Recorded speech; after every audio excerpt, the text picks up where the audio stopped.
congratulations, San Diego Police Department, for finding this particular suspect very quickly before something else happened. Obviously, this individual, the 42-year-old Mr. Lujan, had some sort of wiring, as he's the alleged suspect. But to do this within 2 days, well, Tuesday to Thursday, and do it again, it's a 6-year-old that he grabs up first, and it's a 5-year-old girl, both girls.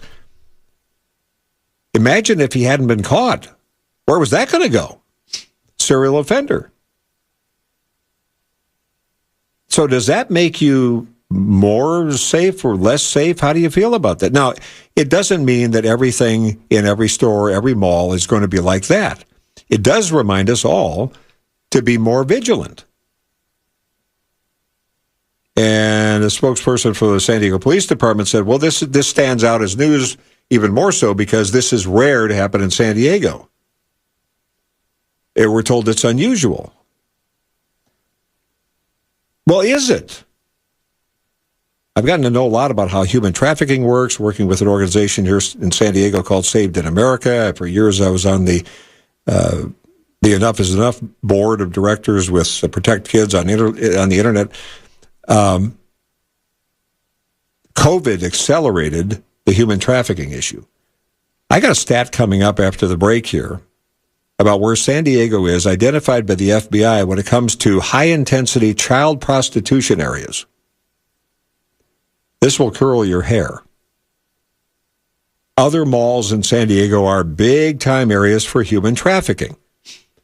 You can say, well, we don't know that the attempted abduction of a 6-year-old girl than a 5-year-old girl by this now arrested, now in custody, alleged perpetrator, that it was going to go to that. But you can bet it probably could have.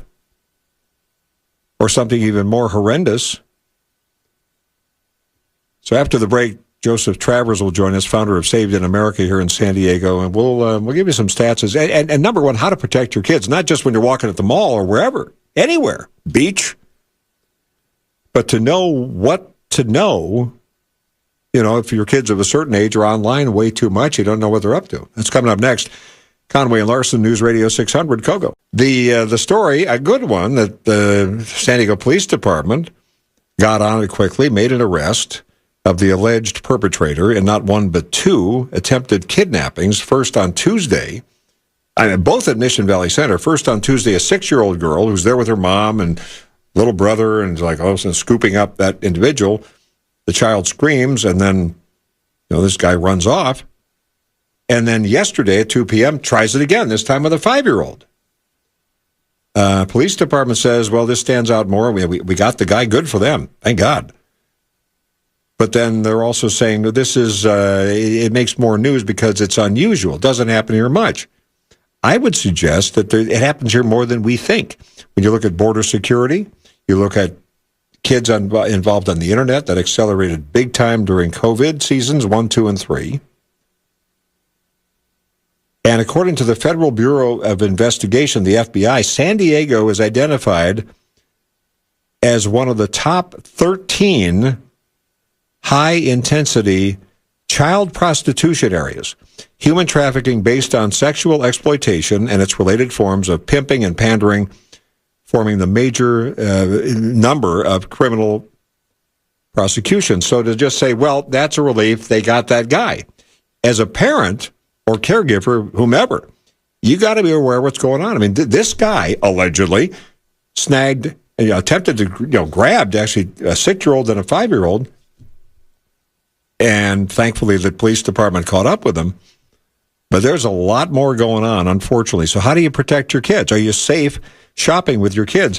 Give us a comment. Go to the iHeartRadio app and you're listening live, the talkback mic, hit that red microphone button and leave us a comment. And how big of an issue is human trafficking in San Diego? Joseph Travers is with us. He's the founder of an organization that I support. I'm part of their annual event every year here in San Diego, Saved in America. Joseph, good to have you here. So I mentioned this stat from the FBI. That's jaw-dropping in terms of child prostitution. And we don't know that these kids were going to go to child prostitution, but it's ugly. You never know.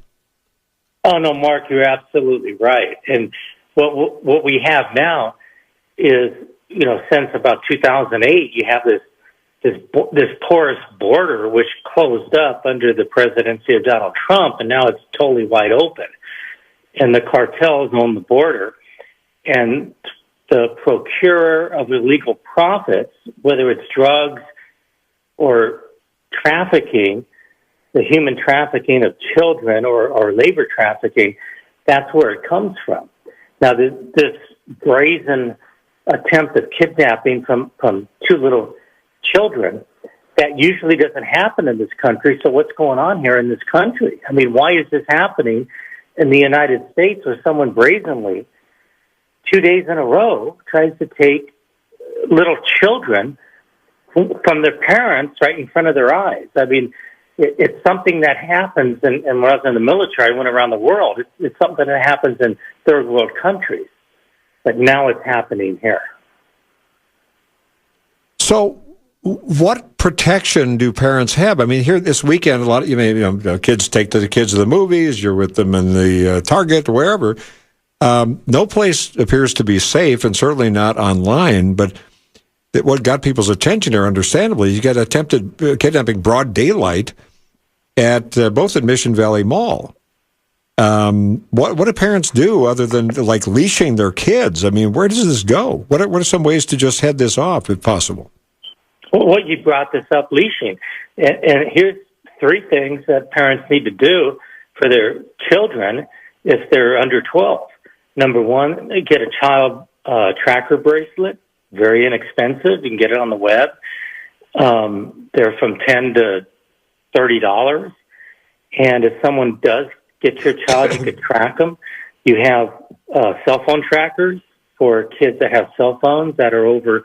Hopefully, you're not going to give your kid a cell phone under 12, but over that. And then these child leash or child harnesses when they're young like this, because, I know you wouldn't like to do that. I raised my son. I sure didn't do it, but it was a whole different world then. And I think you have to protect your children. You're their protector. Right. They're innocent.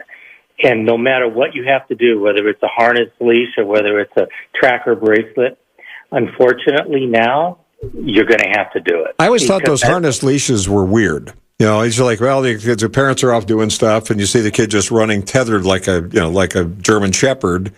But after that case, you go, well, maybe they're onto something. And again, we shouldn't be overly concerned that if you go into any store or wherever with your kids this weekend or anytime this summer, don't assume everybody's a perp, but you have to also be wary and just be careful, and be paying attention every moment. And unfortunately, that's where we are now. Well, absolutely. Have your head on a swivel.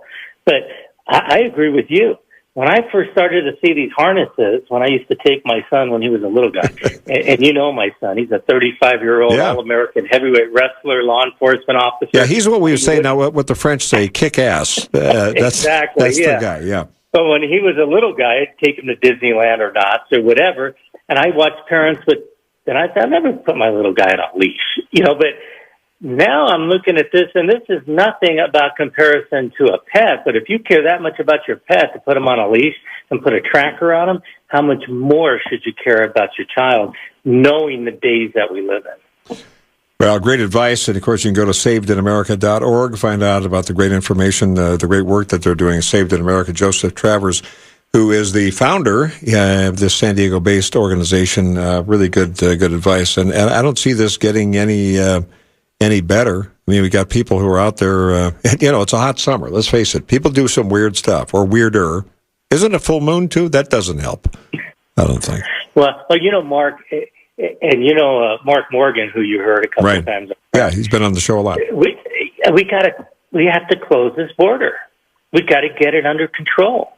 I mean, that's just the first part of this solution. And by the way, Mark, I need to tell you, I wish there were more Mark Larsons in this country.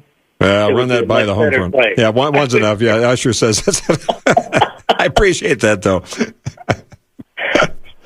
Just to make people, I want my own army made of me. That would be.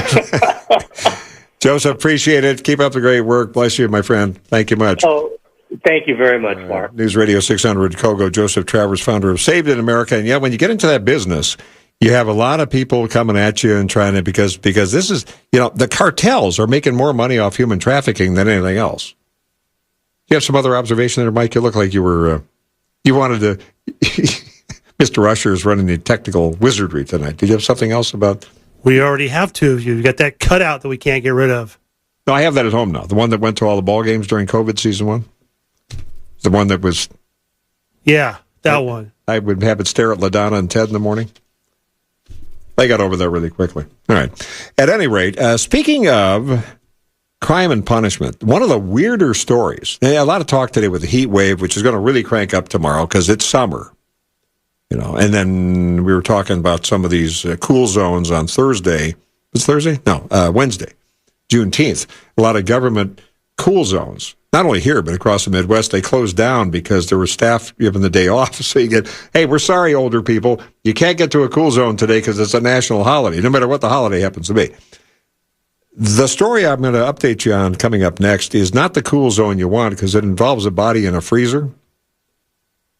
And San Diego police, since this is kind of the law and order area, the San Diego police, again, kudos to them getting on this case of this alleged kidnapper, not once but 2 attempts. But this thing gets weirder.